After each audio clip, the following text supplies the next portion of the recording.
নমস্কার, আজ আমি ভাইফোঁটা উপলক্ষে মুগের নাড়ু করে দেখাবো। তার জন্য আমি 750 গ্রাম মুগ ডাল শুকনো খোলায় নেড়ে নিচ্ছি। তারপর ভালো করে ধুয়ে নিচ্ছি। জল ঝরিয়ে একটা তোয়ালেতে 1 ঘন্টা শুকোতে দেব।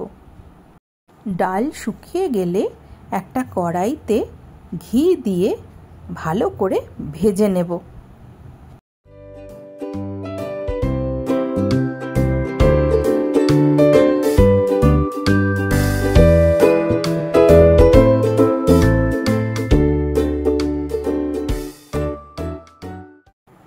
মুগ ডাল প্রায় ভাজা হয়ে এসছে। লাল করে ভাজা হয়ে গেলে গ্যাস অফ করে ঠান্ডা হতে দেব। এবার মিক্সিতে ঢেলে গুঁড়িয়ে নেব। গুঁড়ো ডাল কড়াইতে ঢেলে রেখে 750 গ্রাম মতো চিনি আর 4টে এলাচ গুঁড়িয়ে নেব।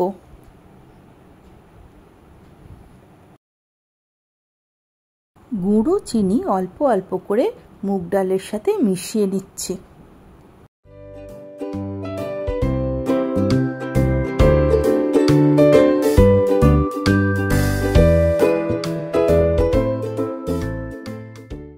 এবার 2 থেকে 3 চামচ ঘি ভালো করে মিশিয়ে নেব।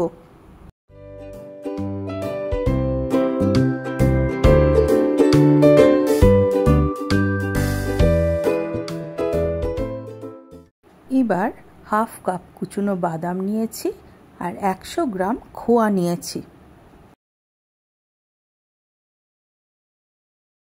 বাদামটায় 4 চামচ ঘি দিয়ে ভালো করে মাইক্রোতে ভেজে নেব। ঘিয়ে ভাজা বাদাম মুগ ডাল আর চিনির মিশ্রণে ঢেলে দেব। আর খোয়াটা দুধ দিয়ে ভালো করে মাইক্রোতে চালিয়ে নিয়েছি, সেটাও গরম গরম ঢেলে দিলাম। এবার গরম থাকতে থাকতে ভালো করে মেখে নিতে হবে।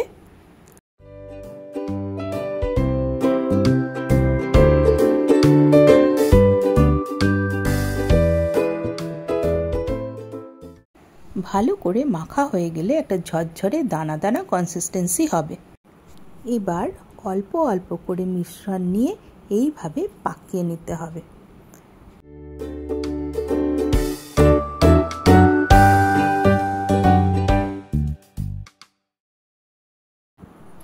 সব নাড়ু পাকিয়ে নিলেই ব্যাস ভাইফোঁটার নাড়ু রেডি।